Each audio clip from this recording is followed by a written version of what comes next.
we're going live here. It looks like we're going into a commercial first.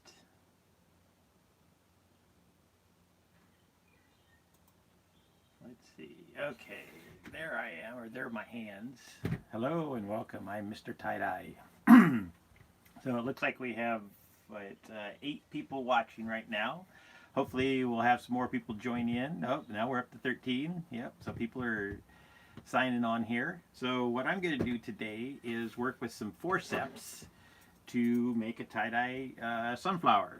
So I've had some requests for the forceps dyes, and just recently I'd seen a lot of sunflowers on Facebook. Somebody did one and tagged me as their inspiration, and then that post kind of went viral, so that was kind of fun. And then I've seen a bunch more, so I decided there's a couple ways that I do sunflowers. One is that folded way, and then the other one is with forceps. And with forceps you can do all kinds of fun stuff, mandalas and things. But the one thing about working with forceps is they got these metal teeth on here, and those can cut into your t-shirt and tear holes and stuff. So to avoid that problem, I put heat shrink on them, and that then covers up the teeth. I also have used tape on there. Of course, the tape eventually wears out and you got to replace it. The forceps, or the heat shrink, works pretty well, and you can buy that in the electrical department at Home Depot. So it just comes in a roll, and you just look for one that's going to fit over your forceps. I actually just stuck a pair in my pocket and brought them there so that I could look and make sure that that was going to fit. And the way you do it is you just cut off a couple inches here, a couple sections, and then you just open your forceps up, slide them on, and then either using like a heat gun or even just a lighter. I'm not sure, a hair dryer might even work, but you just hold that under there and run the lighter a couple times, and it just shrinks that right up.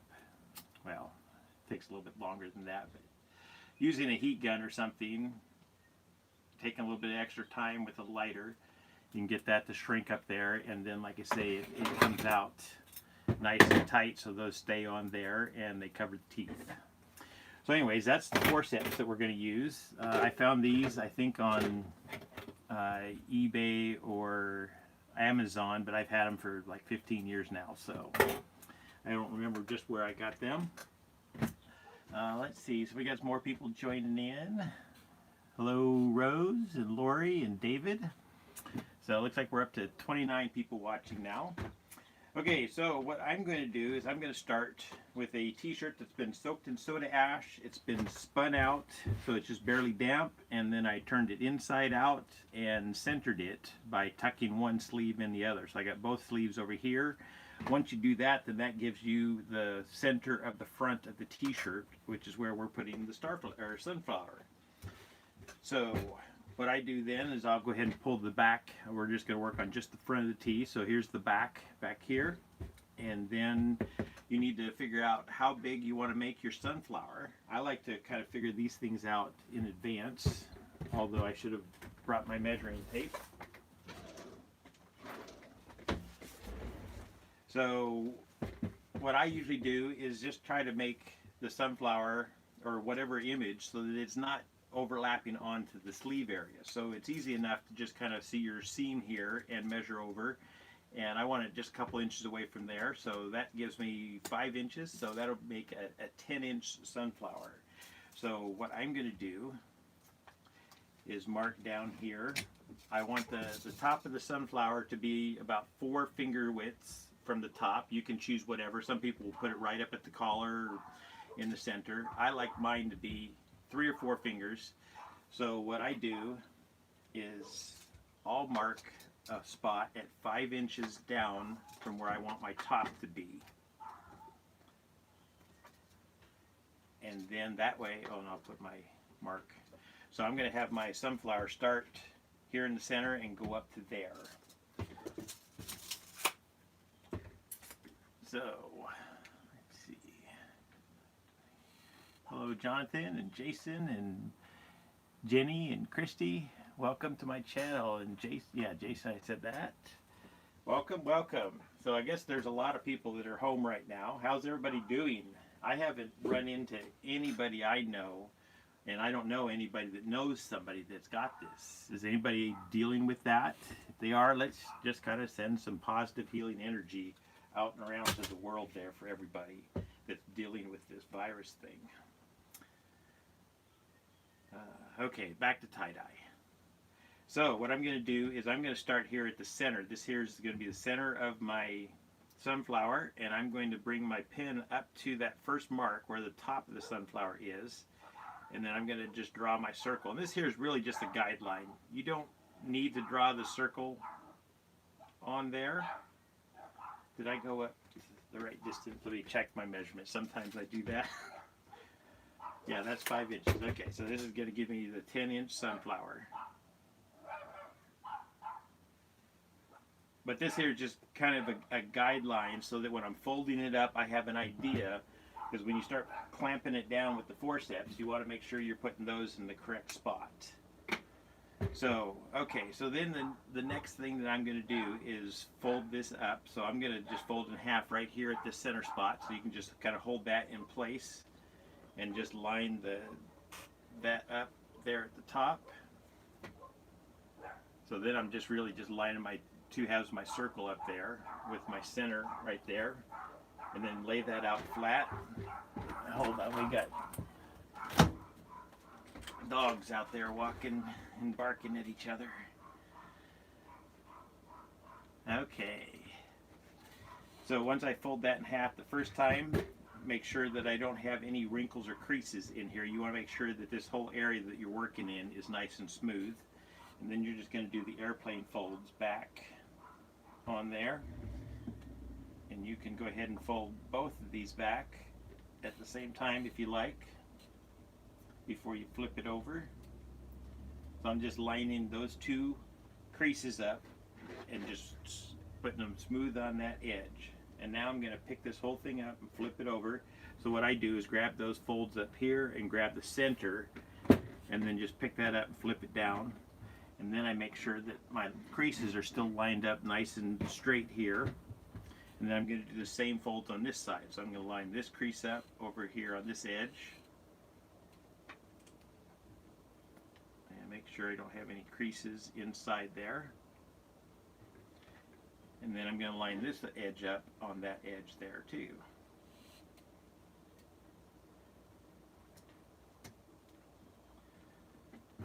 Okay. So now there is my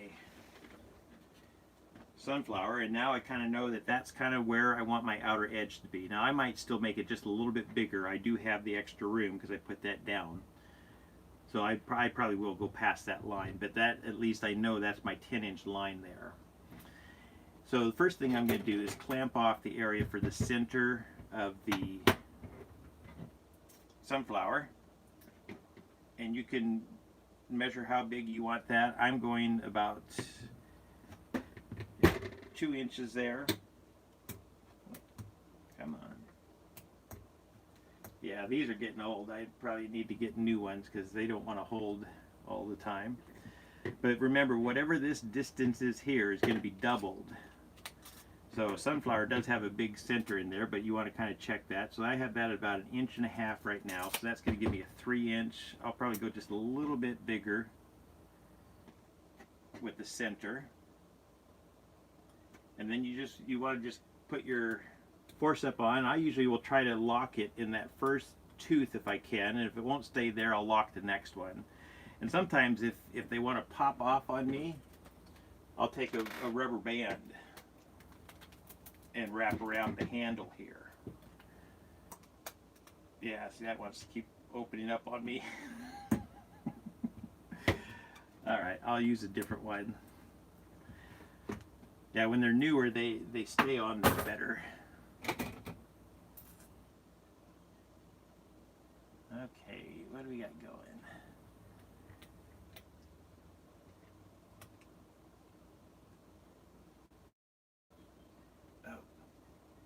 Okay.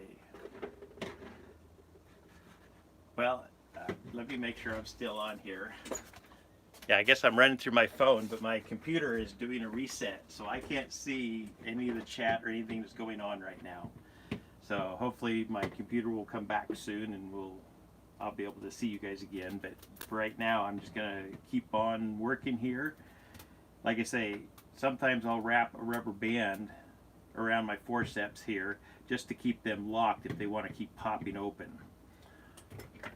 So that's going to give us the center of the sunflower, and now we're going to go for the petals. And I usually will do 2 rows of petals on here. So what I'm doing is putting this on, and I'm looking at this area right in here, this little triangle shape. I use the ones that have a little bit of a curve. They have straight ones, and that's fine too if you have straight ones. But if you have ones with a curve on there, then you can kind of work that into your petal shape. And you do want to make sure all of your folds are still lined up there. I noticed that mine were just a little bit off. But then you line that up, and basically I'm trying to make like a half of a petal shape here, because this here is what's going to be my petal. And then you clamp that one down. That one looks like it will stay. Yeah, that one's nice. And then I'm going to put one on the other side. So this here is going to give me 2 rows of petals here.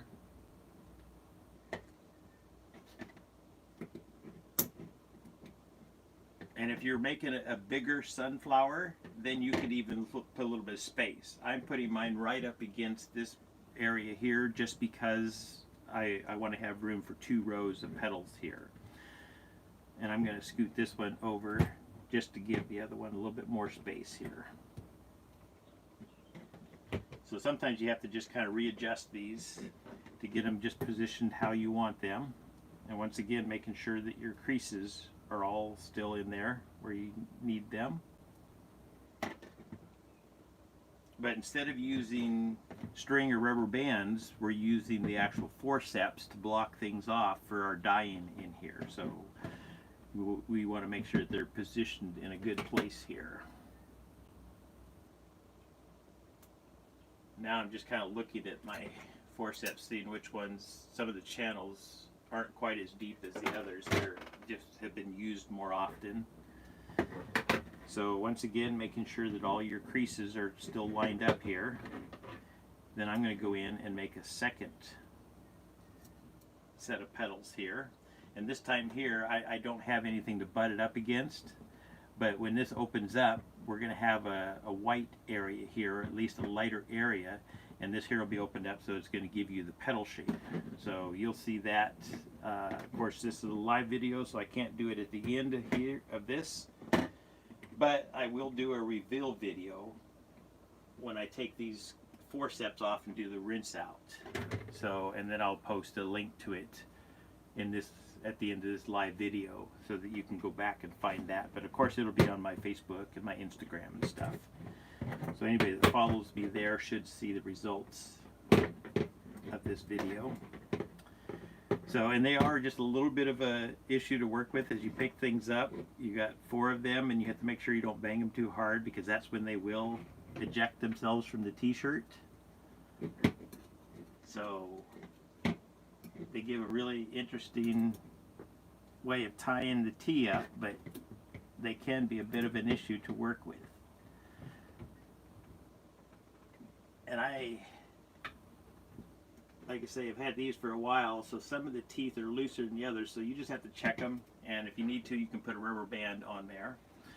My computer is still doing whatever it's doing, so hopefully you guys are all doing well out there. I can't see what's going on in my chat room, but we're just going to move right along here. So once you get your forceps on, then well, I don't need my gloves yet. Then what I'm going to do is kind of scrunch the rest of this t-shirt up. So I'm just going to kind of carefully move everything around and open this t-shirt up. And then I'm going to scrunch it up. And like I say, I have just the front of the t-shirt here. So this here's the back, and then of course I got both sleeves tucked in together. So whenever I have the sleeves tucked in together, I usually will just kind of scrunch them up right in their own armhole there. and then just kind of scrunch the rest of the tea up around that. That just makes it easy way for finishing off the t-shirt. But you could also do a spine up the back, because remember we centered this, so this here is the back, so you could do a spine. It's just a little bit harder to maneuver around with the forceps, so I'm not going to try and do that right now. But that is another way that you can finish off the back of the tea. I'm going to dye the tea in 2 shades of green, but if I was going to do a spine up the back, then I'm going to use 2 shades of yellow for the sunflower plus a bronze, and I could put those then in the spine of the back of the tea, just to kind of make the back a little fancy. But like I say, on this live video, I'm not going to try and maneuver that around, so that might be easier if you tied the spine first and then did this fold here. So there you go. If we had the time travel button, we could go back in time and just change it.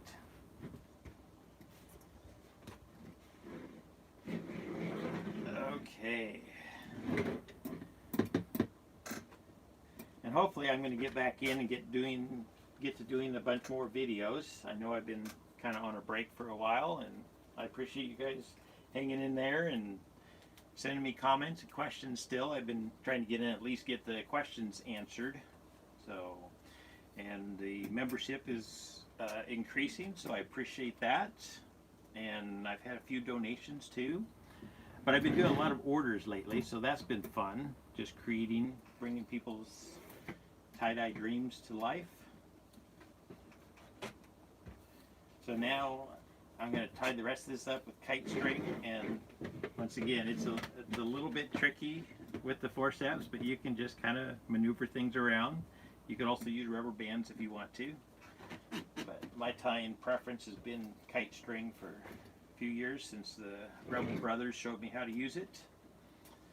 I went down to San Francisco in, I think, 2014, was able to meet them in person and see their shop, and wow, they've grown since then too.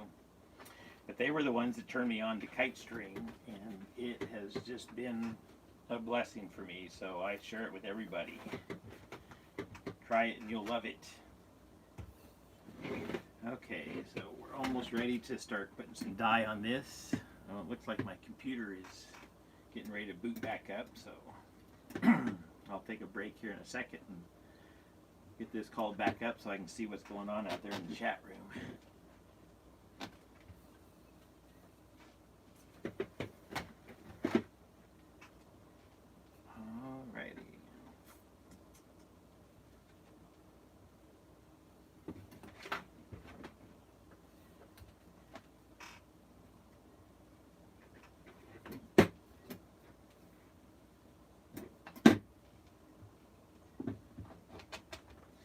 So, and this is a design, you can fold this up, and if you do it on a bigger shirt, of course you have more room, and you can just put a whole bunch of these in, and you can do kind of a Mandela effect with these forceps also.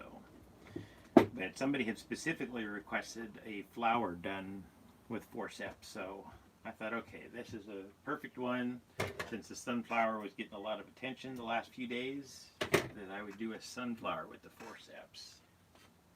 Alright, let me get a drink of water here.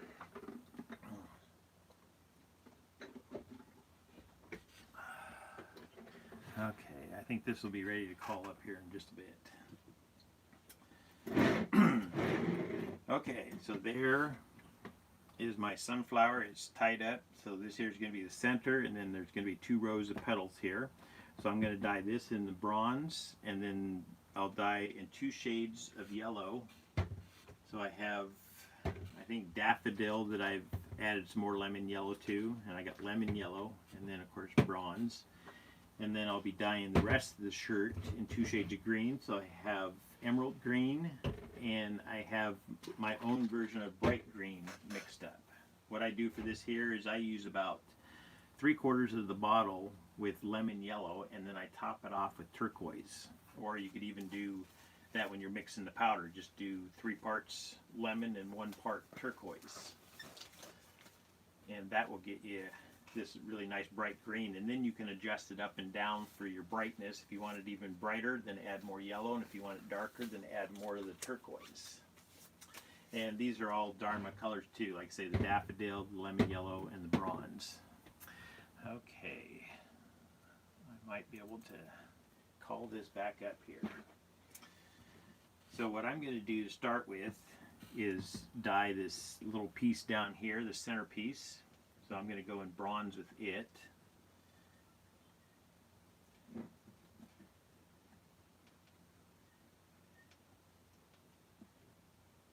And I just will go ahead and just lay it right up against the forceps there.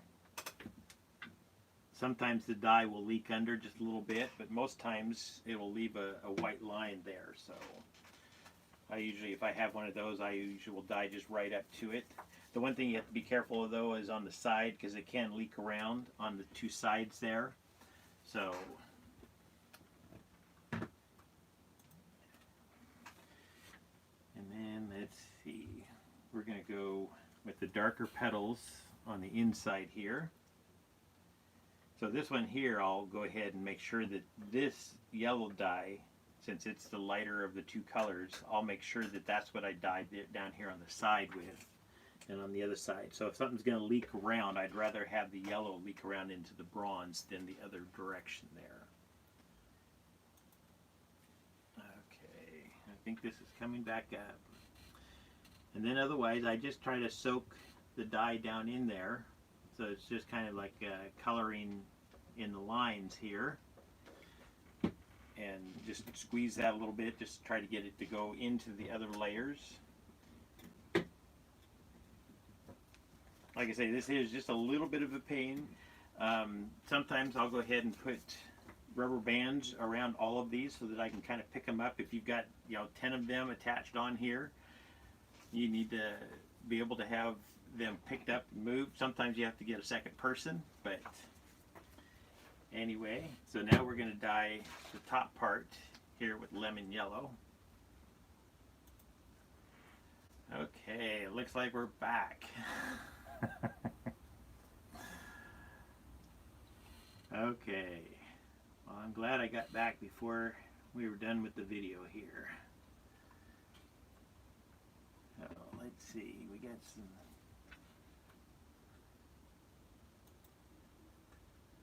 What's going on here? Mary Beth, Jonathan, Jason, Christy, Kay Green, Lori, Dennis. Okay, so we got some new people in. It says we have 41 people watching. So we'll get back to dyeing here. Okay, now at this point, I'm going to go ahead and pick this up and flip it over. And like I say, this is where you might need an extra hand. And I'm hoping that I don't have these open up on me. I try not to bang them on the table, because usually when you bang them, that's when they will let loose on you.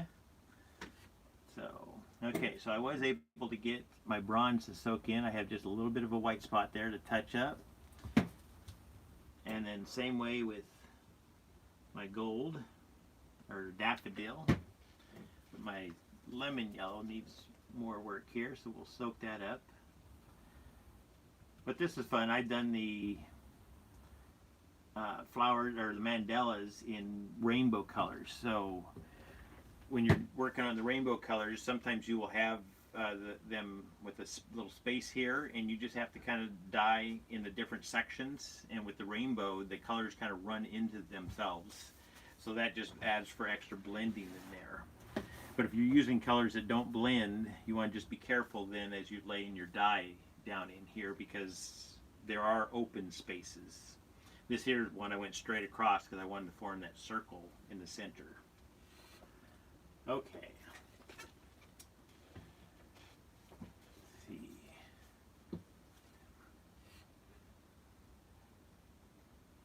Okay, so Lauren just suggested putting them on a cookie cooling rack. Yeah, so then I guess this here would soak through and you'd be able to pick it up and flip it. I've used boards when I've tied something really big, but yeah, the cookie racks is something that'll fit on there, so that is a way. So if you set this, what she's saying is set this here right on the cookie rack, dye it, and then set the other one on top, pick it up, and flip it. I'll have to get me some cookie racks. Well, in fact, I got some cutting boards. So yeah, you could use something like this even. If you put the one cutting board under, the other on, then you could pick it up, flip it. Yep, I think that'll work. So yeah, find something like that to make flipping easier.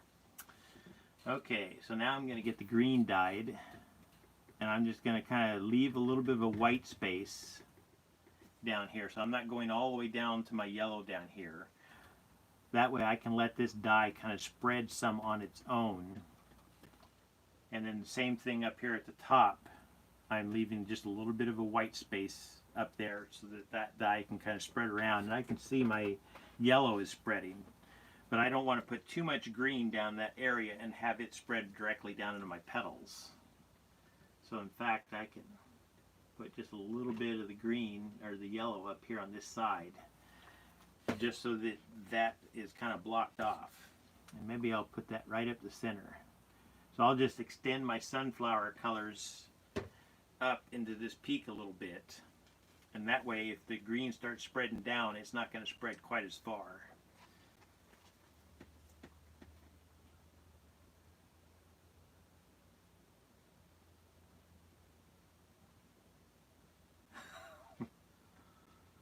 Yeah.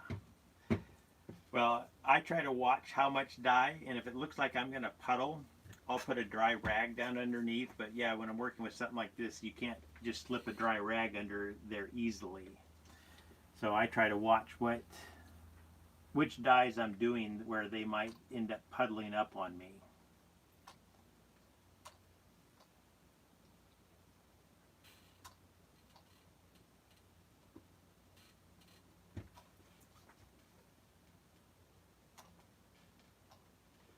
Dollar store kitty litter pans under cooling racks. Yep. So there's lots of ideas. You just got to get creative and get out there and find the things. Sometimes I'll go into Home Depot or whatever and just kind of wander around and try to envision what I could use stuff for. Sometimes I come up with creative ideas that way.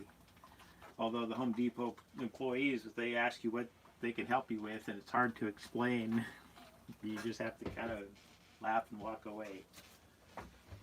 Okay, so what I'm doing now is dyeing the rest of the shirt. I put my light green down, and now I'm going to sprinkle the darker green over top of that. And then we'll flip this over. Whenever I'm doing ones with forceps, I try to do as little bit of flipping as possible, just because the more times you flip it, the more chance you have of something opening up on you. You can also go ahead and try to reach over there and just pinch the teeth a little bit just to make sure that they're still set nicely.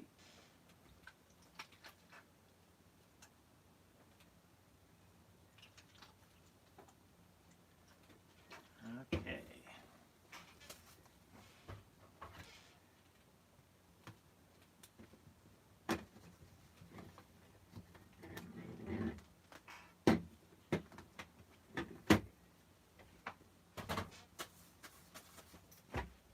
Okay, I'm going to do the same thing on this side. Put that yellow up there a little bit, and then put the green on so that the green doesn't spread down as far in there.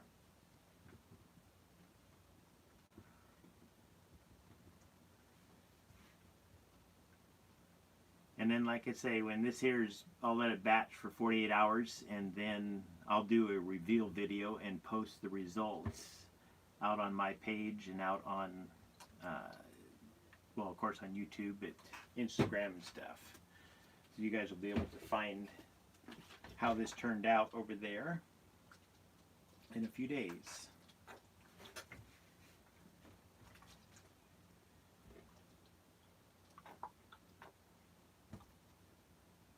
And then I'll also post a link to the other sunflower video, the folded one, on this video in case you want to check that one out too.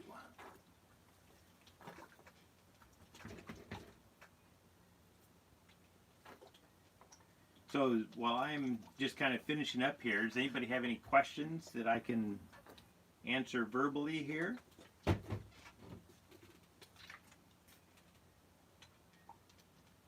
Or where's everybody from? How about that? You guys are awful quiet today. Sometimes I can't hardly keep up with the chat.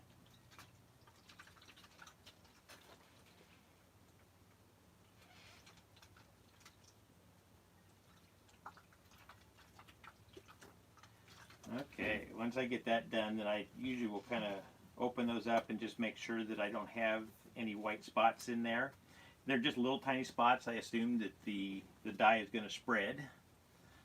Okay, so we got Texas and Virginia and Colorado and Kansas and Belgium. Awesome.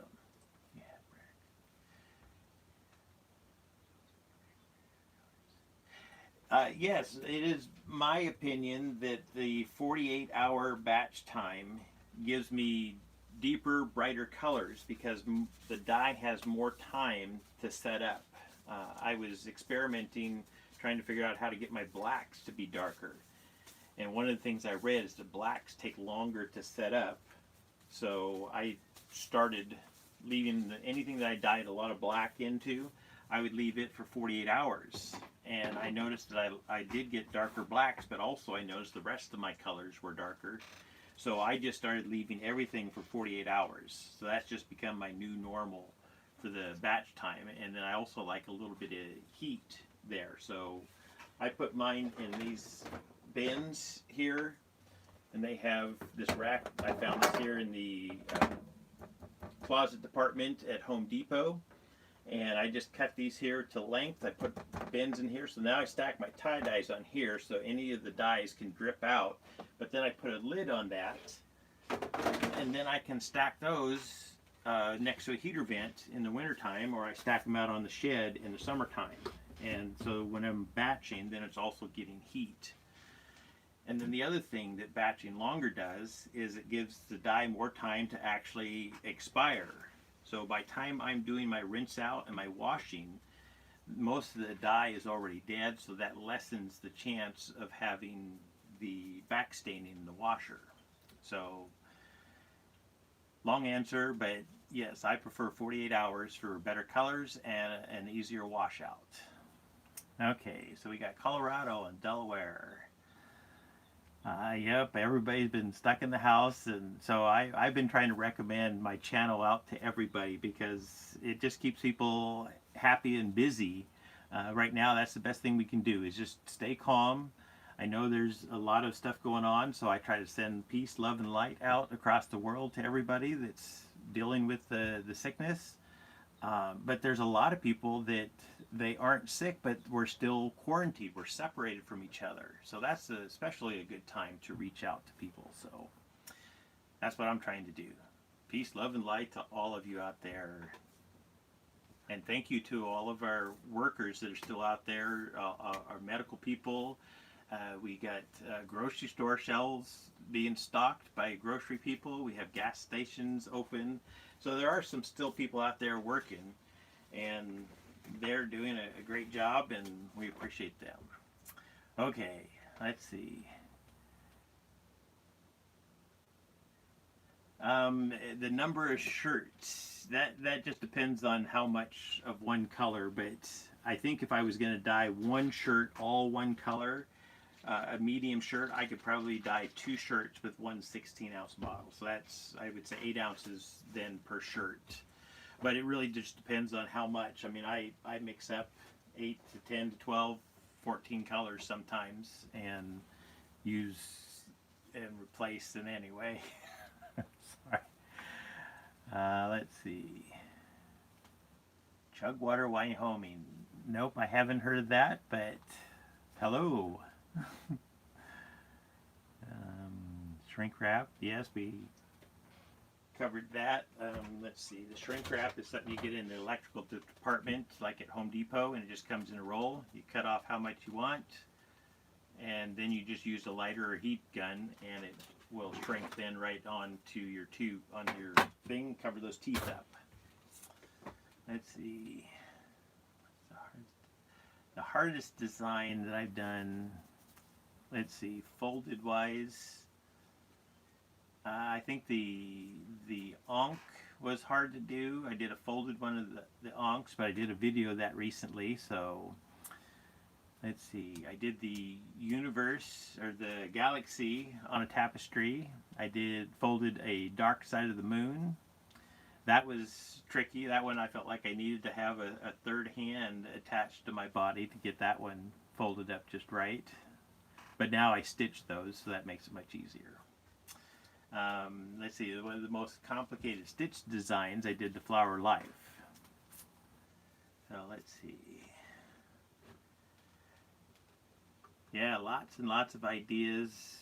One of the places for different folded designs, if you go over to the playlists, there's the images one. I think I have 70 videos in there, so there's lots of ideas to play with there. Thank you. I'm glad to be an inspiration. I love to see other people have success. When I first got into this art 20 years ago, it was very secretive. I would see tie-dye in somebody's booth, and I'd go in and start talking to them, and as soon as they figured out that I was not there to buy their t-shirt, but just to talk with them, and granted, yes, I did buy some t-shirts, but they didn't want to open up about anything in tie-dye, so I just kind of learned mostly on my own, and then I found some people online, and so anyways, I wanted to change that. So this is my way of being of service. I am sharing my knowledge of 20 years out to the world freely for everybody to watch, because I want everybody to have success with this if they want to. Thickeners in my dye. Yes, I used to. Lately I haven't done it because I haven't been doing as much tie-dye, and I don't know what the exact shelf life is once you mix up the thick water. I know I've had mine around for a few months before, but at some point it starts to take on a smell, and that's when I usually will stop using it, but I usually use it up before then. So anyway, long story short, yes, I have used thickener in my dye. I still use it for my thick dye if I'm doing outlining.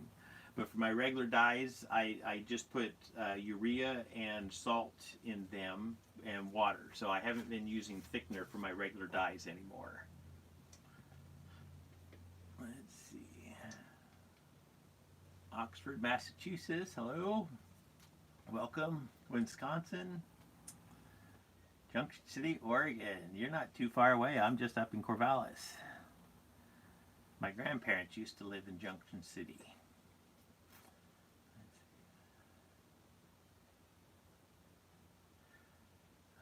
Wyoming. Let's see.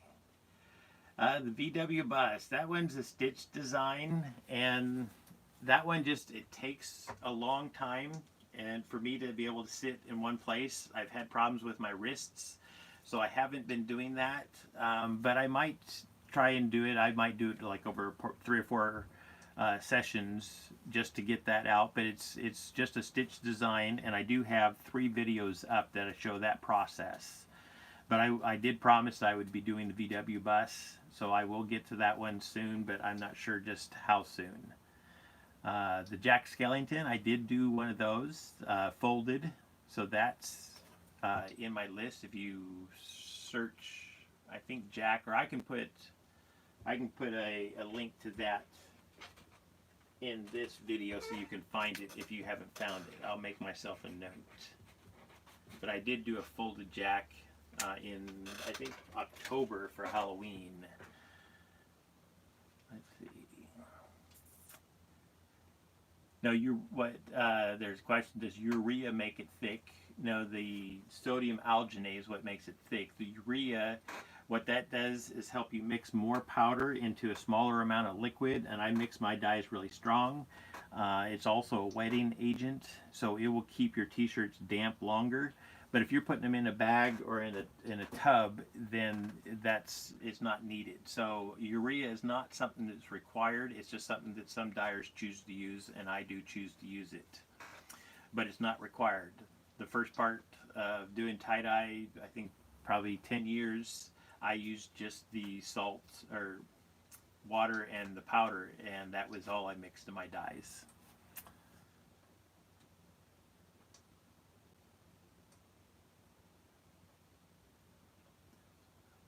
Yeah, the corners are difficult, and especially on the butterfly, just because so much wing that has to, when you have that much fabric that you're folding up, but then the center part is so narrow, that's the hard part with doing the folded butterfly. Most of mine are kind of rounded on there. I don't remember if I have a butterfly video up or not. I'll look on that. But yeah, mostly for folding around corners, like when I do the cross, I mean, that's easy to do. You just have to end your fold line on the going down, and you can fold the other up at a 45-degree angle. But that doesn't work for the butterfly, because the butterfly, there's just so much extra fabric there. I'll look to see if I've actually done a butterfly video, and if I haven't, I will try to put one of those together too. Salt. What I've heard about salt or read about salt, in low water immersion dyeing, they use that to help push the dye particles out of the water into the fabric. So I use it for that same reason. Now, I don't know, I haven't done an official test with a t-shirt and with salt, or excuse me, let me talk. I haven't done a test with two t-shirts, one with salt and one without salt, and compared them. I haven't done that. But I do feel like the salt has helped me. It makes the colors brighter. I think with black and turquoise, it's recommended to use salt.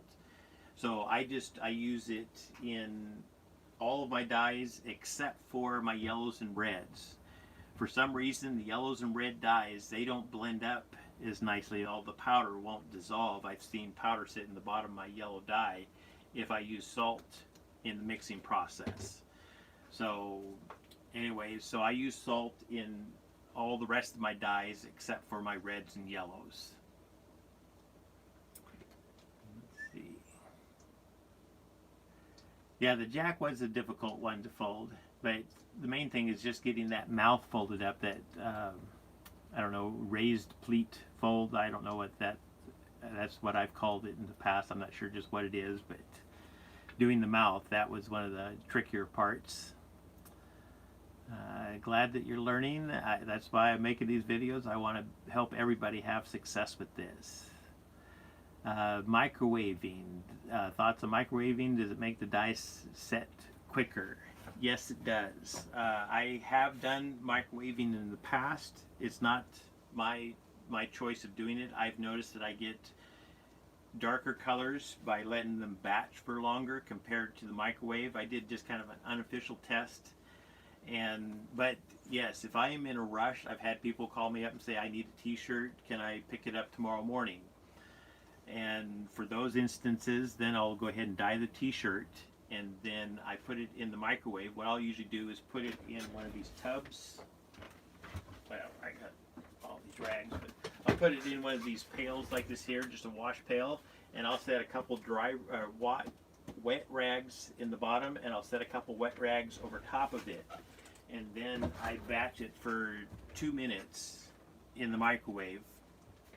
The main thing with microwaving is you want to make sure that you've soaked your t-shirt in soda ash so that the whole thing is nice and wet. If your t-shirt is dry at all, the microwave can burn a hole in it or start just like a little fire. So if you're doing those, you want to make sure, I always spin my t-shirts out so that they're almost dry, and then I saturate them good with dye. But you want to make sure, if you have any dry spots, you could end up burning a hole in your t-shirt. But yes, microwaving, it works. I've also used one of those steamers that you would like steam your dress that has the wand.